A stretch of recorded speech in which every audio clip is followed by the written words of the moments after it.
He says he's made change, and I want you to look in your crystal ball. You know Mike Gundy probably better than any media member in this state. I think you know more about this situation and what's gone on. I want you, just knowing what you know of him and what's being asked of him, I suppose, now, I want you to look in the crystal ball and tell me, when we get to the end of the year, assuming we have a year, are we going to look back and say this was a good thing that happened? It was a positive for the program, or this was the beginning of something, the 2020 team, which has so much promise, kind of fracturing apart? No, I think it'll be the former, Caden. I think that by the end of 2020, and who knows, the end of 2020 may happen in 2021, but yes. No, Mike Holder says he believes that that Oklahoma State will get a better Mike Gundy coming out of this. I believe the same, and for a variety of reasons. Number one, I don't think this will be Mike's 30th season as in the Oklahoma State program, as a quarterback, an assistant, a coordinator, and obviously the head guy. So Mike, at some point, Mike will retire, but Mike wants to do it on his terms. And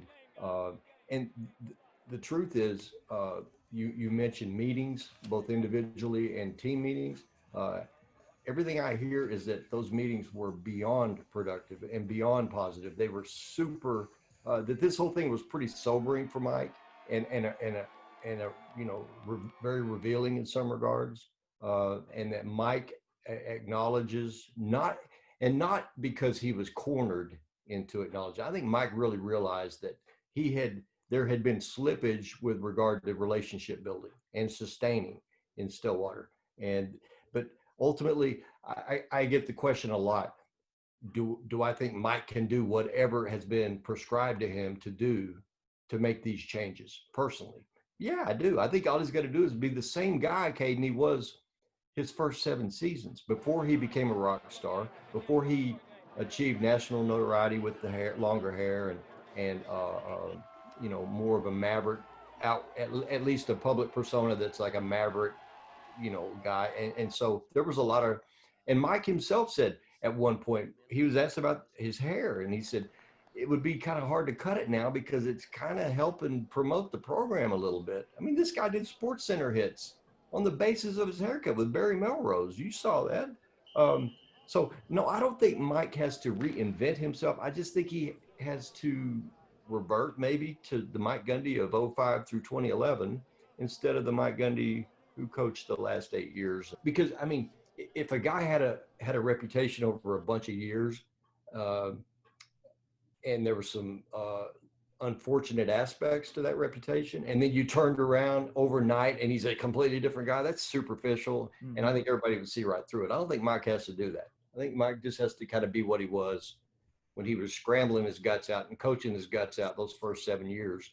And I'm not even suggesting Coach Jones says he needs to get that Mike needs to get a haircut and a shave. I don't even care about that. Just invest more heavily in getting to know your guys, and maybe a little less of the or a lot less of the self-promotion and more old school grinding and focus on football. That's a phenomenal answer. Let's answer 2 more just so we can put it on Facebook, and for some of the people that are more interested in, roster sort of things. Let's answer this. And let me, the question I sent you was about defense, but let me roll in offense as well. Let's just for a couple of minutes talk about this OSU team that returns 18 starters. On offense, you've got the star power with Chuba Hubbard and Tylan Wallace, who are All-American potential, and Spencer Sanders, who, while uneven, as you might expect last year in his first year as a starter, has, I think, some superstar potential as well. An offense that I think we're all expecting to be kind of top 20 caliber. So let's talk about that. But then also, the stat I sent you about the defense was, I believe it was, in Jim Knowles' first year as coordinator, they were the 80th most efficient defense. That's what I like to look at, is defensive efficiency, because it factors in lots of other things, how strong your opponent is, and not just total yardage. They jumped from 80 to 37 in the country last year, and that's maybe a little bit better than I would have thought. So my question is, can the defense be a top 25, top 20 defense? And now you're talking about, if you pair those two things, this could be a really special year. I mean, I'm just wondering your expectations for both of those units this year. Well, all right, let's just go defense first. With all of the returning guys, I mean, they are set up with experience at all three levels. And you lose an NFL caliber corner with AJ Green, and yet you come in behind him with Jarek Bernard, who is converted from safety to corner, but I hear really good reports about him. And then Thomas Harper, who they think is going to be a star. So opposite of Rodarius Williams on the other side. Critically important positions in the Big 12, as everybody knows, is the ability to cover. So I think they'll be okay there. I think that the safeties, Harvell Peel and Trey Sterling in tandem, maybe Mike's best safeties he's ever had. Yeah. Trace Ford is this close to being an all-conference type of pressure guy. And then, your man Malcolm Rodriguez is just a gamer. Yes. Probably out of position, obviously, a smaller linebacker. But productive.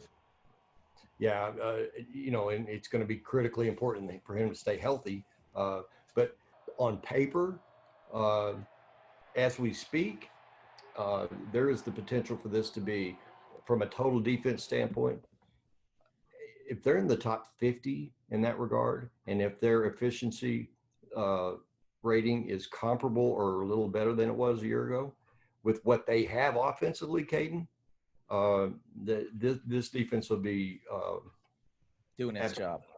No doubt, it'll be a very nice complement to the offense.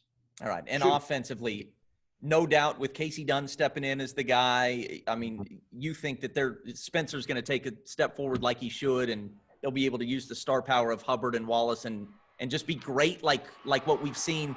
Not the last couple of years, because OSU has not been great offensively the last couple of years. They've been hit and miss. You think this will be more like some of the 2017 offense that was so good with Rudolph and Washington, and, dare I say 2010, 2011, which were the best I've ever seen in Stillwater. Right.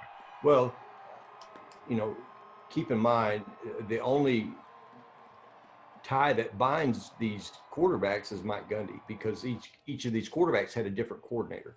But in Zach Robinson's second season as a starter, great improvement statistically, better ball security, great season on the whole for Zach with Larry Fedora.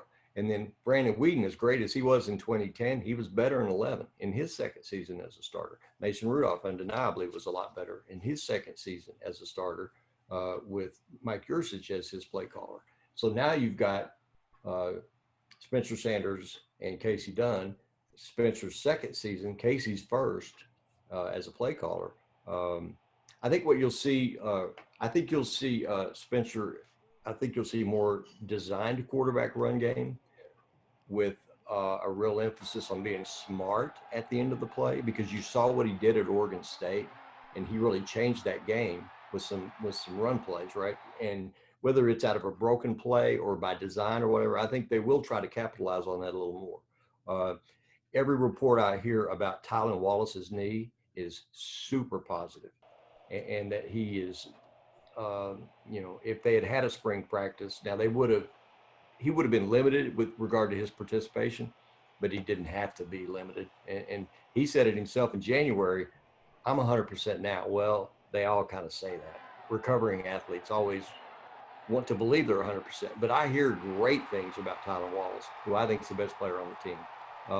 Chuba Hubbard, his numbers speak for themselves. 2,000-yard guy in the backfield. That sets up my final question. You can parse this any way you want, assuming that we play 12 games or assuming we just play the Big 12 schedule. I'm not sure it matters really. What needs to be accomplished with 18 returning starters, one of them a 2,000-yard back, one of them an All-American level receiver, a quarterback who's got a ton of talent, defensive talent at all three levels. I mean, you throw all that together. OU's going to have a new starter at quarterback. Texas, you mentioned, Ellinger, plenty experienced, but it's not like they're not without holes. What is a successful season for Mike Gundy in Stillwater this year? And what is not? It should absolutely, even without a Big 12 championship appearance, it should be a 10-win season, and which would be, and if you look at the big picture of the program, pretty unbelievable stat, but it would be Gundy's seventh 10-win season in 11 years. There's a lot of blue bloods around the country that haven't had more than a couple of 10-win seasons over the last 11 years. So, Sure. I just think it depends on what happens in Austin as to whether Oklahoma State makes an appearance in the Big 12 championship game. But with regard to everything we've talked about in returning personnel, I don't think there'll be any hangover whatsoever, even in preseason camp, much less the season as a whole. From the Mike Gundy T-shirt thing, I don't. Okay. In fact, I'm told that their guys are showing up for work and there's no tension. There's no, there's no weird vibe. I mean, that everybody just kind of, it's back to business as usual. And so we'll see, we'll have a better feel for all of this, obviously, by Christmas than we do today. But no, without question, a successful season. I mean, you could kind of say the same for OSU that I'm saying about Texas, which is, if not now, then when, because you have this unique collection of playmakers plus a veteran defense. So, I mean, they're outfitted for that too. But, you got to win at Fort Worth, and you got to beat Texas somehow. And you've got to, which they have beaten Texas consistently, but they're going to have to beat them this year to get in that championship game. So, I fully expect a 10-win season. Whether But not a Big 12 championship. No, I mean, until somebody beats OU. I think so highly of Spencer Rattler that even with this is the first time in like 9 years or 8 years that Lincoln goes into a season not, we all expect big things from Spencer Rattler, but he hadn't done it yet, but until somebody does it, until somebody knocks OU off the top of that, I'm going to keep picking OU every year. But selfishly, I would love to see a Bedlam championship game. Awesome. More selfishly, I would like to be in the stadium when it happens. But I just want a championship game to be staged one way or another. Bill, man, I'm so grateful because there's nobody we could find to do a better OSU preview than what you just did right there. That was really insightful.